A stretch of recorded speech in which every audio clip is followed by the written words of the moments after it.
नमस्कार दोस्तों। आज के यूट्यूब चैनल में आप सभी लोगों का स्वागत है। मैं doctor Manmohan Shukla, homeopathy physician. समय समय पर होम्योपैथी से रिलेटेड जानकारी आप सभी को देता रहता हूँ। अभी हमारी स्किन सीरीज चल रही थी, जिसमें मैं स्किन से होने वाली बीमारियाँ और उनका होम्योपैथी में कैसे मैनेजमेंट करना है, उसके बारे में मैं डिस्कस करता रहता हूँ।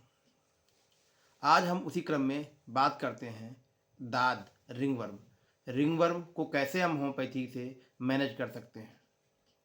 तो सबसे पहले होम्योपैथी में मैं आपको बताऊं कि सबसे अच्छी दवा जो होती है वो उस पर्सन की कॉन्स्टिट्यूशन रेमेडी होती है, जो उसके फैमिली हिस्ट्री, उसका फिजिकल जनरल्स, उसका मेंटल जनरल्स, उसका एलिमेंट फ्राम, उसका एक्साइटिंग काज पे पूरी केस टेकिंग करने के बाद में जो दवा निकलती है और वो दवा अगर उस मरीज को दे दी जाती है तो उसका दाद हमेशा के लिए सही भी हो जाता है और रिकरेंस कभी नहीं होता है।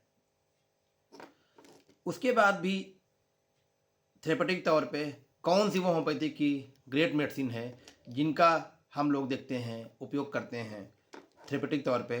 अगर हमें कॉन्स्टिट्यूशन दवा नहीं मिलती है या कॉन्स्टिट्यूशन दवा नहीं लेना चाहता है पेशेंट, थेरेपेटिक तौर पे पूरा केस टेकिंग के बिना अगर हम थेरेपेटिक 2-3 सिम्टम्स पे अगर हम दवा देते हैं तो उस पर भी वो आराम मिलता है। होम्योपैथी में सबसे बढ़िया रिंगवर्म के लिए एक नोसोड आता है बैसिलिनम।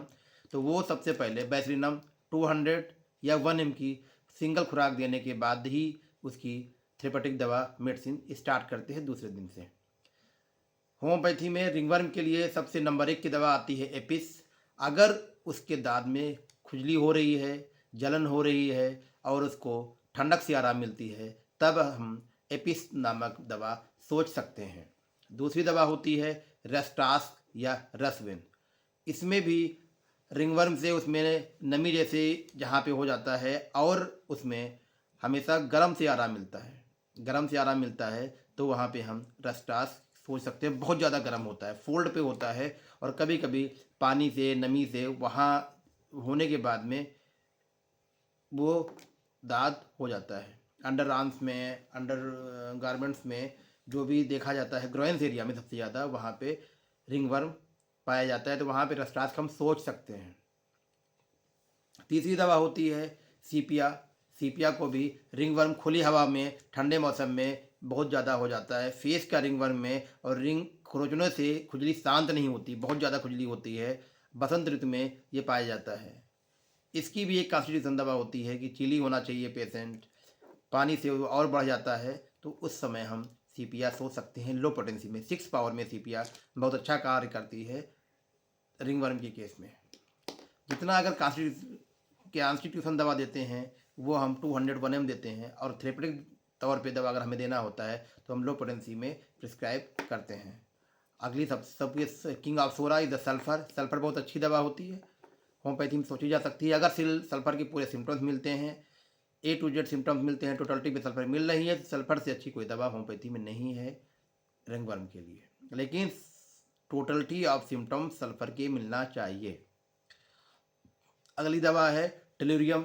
टेलुरियम दवा, इसमें रिंग जैसे छल्ले पाए जाते हैं, रेडनेस होती है, ईचिंग होती है, वहाँ पे हम टेलुरियम दवा सोच सकते हैं। पसीने में उसका पसीना बहुत बदबूदार होता है, पसीने के बाद उसको दवा टेलुरियम देने से उसको काफ़ी आराम मिल जाता है। तो आज हमने आपको 5 दवा बताई। पहली दवा बताई बेसिलिनम, सेकंड नंबर पे एपिस, फिर आर्सेनिक, चौथी आपको बताया सीपिया, सल्फर, टेलुरियम। ये दवाइयाँ काफ़ी हद तक हमें काम करती। अगर ये बहुत ही ज़्यादा हमें देखने को मिलता है कि हमारा दांत ठीक नहीं हो रहा, बेसिलिनम भी देने के बाद में आराम नहीं मिल रहा है, कोई उसकी दवा थेरेपेटिक दवा देने के बाद में और कॉन्स्टिट्यूशन दवा देने के बाद में भी दांत में जब कभी आराम नहीं होता है, बहुत जिद्दी जाद हो जाता है, तो उसके लिए एक अलग से दवा, एक अच्छा नोसोड होता है, वो हम सोच सकते हैं कार्सिनोसिन। कार्सिनोसिन 200 का एक डोज देने के बाद में अगर जो उसकी सिमिलम दवा होती है वो स्टार्ट करते हैं, श्योर सर्टेन दांत हमेशा के लिए सही हो जाता है और वो रिकरेंस उसमें नहीं होता है। दवा के साथ साथ हाइजीनिक बहुत ज़रूरी होती है।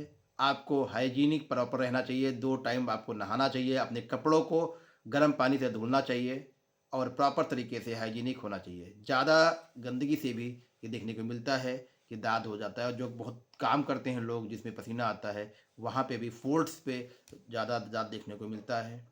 और कभी कभी जो मोटे लोग होते हैं उनको भी दाद हो सकता है।